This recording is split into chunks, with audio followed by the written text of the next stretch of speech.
Audio Jungle. Audio Jungle.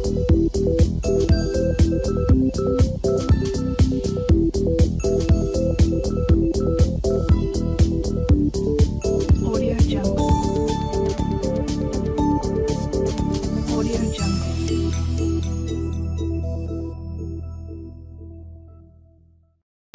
Cuando hemos estado hablando del enlace covalente, casi siempre nos hemos estado refiriendo a las moléculas covalentes. Recordar que las moléculas eran entidades formadas por un número finito de átomos. Así, los más característicos que hemos estado viendo podían tener 3, 5, 6. Sin embargo, hemos obviado hasta ahora que existen 2, 3 ejemplos en los cuales se pueden formar redes cristalinas covalentes y atómicas, que se llaman también redes atómicas. Lo que vamos a ver es un poco la diferencia entre ambas y cómo establecemos la diferencia entre las propiedades. Así, cuando nosotros hemos estado hablando de moléculas covalentes discretas, lo interesante es que mantienen su estado de agregación gracias a las fuerzas intermoleculares de las cuales hemos estado hablando bastante. Moléculas covalentes, pues por ejemplo, pueden ser el agua, el amoníaco, el metano, el ácido sulfúrico. Y aquí en este pequeño elenco nos encontramos desde sustancias que pueden estar en estado líquido a sustancias que pueden estar en estado gaseoso a temperatura ambiente.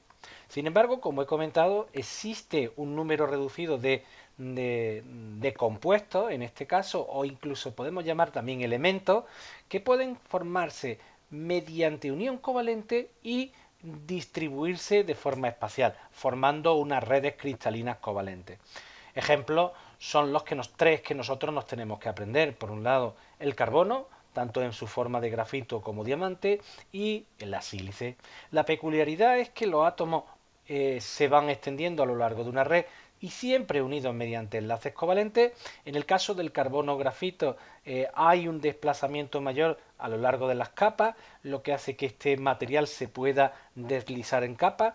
Esta es la razón por la cual nosotros usamos los lápices, es decir, cuando escribimos sobre el papel vamos dejando capas de grafito, y la diferencia entre el grafito y el diamante es que los dos, procediendo de restos vegetales que han estado sometidos a presión, digamos que deberían de ser rocas sedimentarias, la diferencia entre uno y otro es que al final el diamante está sometido a un metamorfismo de presión muchísimo mayor que el grafito.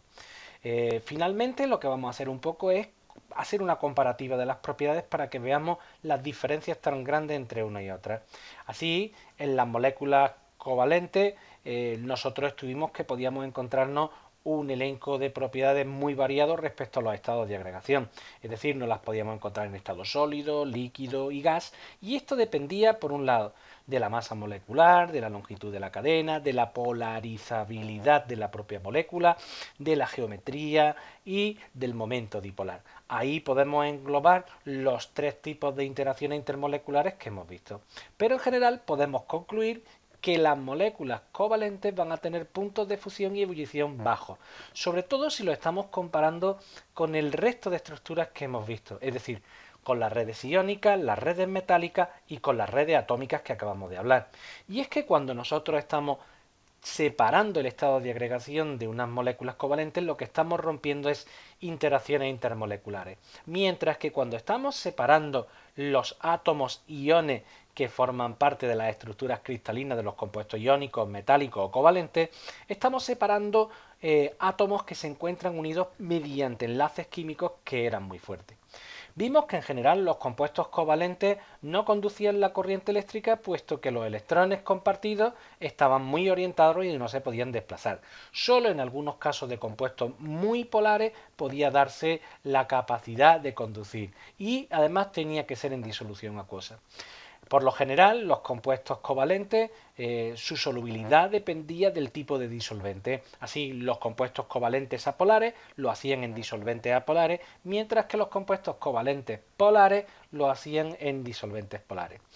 Finalmente, como estáis viendo en la gráfica, vienen aquí recogidas las anomalías que presentaban el agua, el amoníaco y el fluoruro de hidrógeno por presentar una interacción muy interesante llamada por puente de hidrógeno, que les hacía tener un punto de ebullición anormalmente elevado.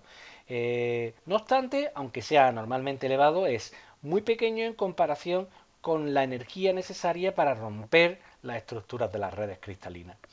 Por contraposición, fijaros que en las redes atómicas los átomos, al encontrarse unidos mediante enlaces covalentes, tienen altos puntos de fusión, puesto que tendríamos que romper un enlace químico y eso implica mucha energía. También tenemos que decir que en principio son aislantes, puesto que los electrones están muy centrados en el propio formación del enlace y por tanto compartirlos o desplazarlos va a ser muy difícil. Pero en el caso del grafito sí existe esta posibilidad, como hemos dicho, por la separación entre capas. Aquí sí hay un desplazamiento que va a permitir. De hecho, esto le dará la importancia que tiene cuando tenemos una monocapa, que es realmente el grafeno. Finalmente, recordar que estos compuestos, como están muy fuertemente unidos, son muy poco solubles en agua. Y nada, recordar algunas de las propiedades en las cuales usamos estos compuestos.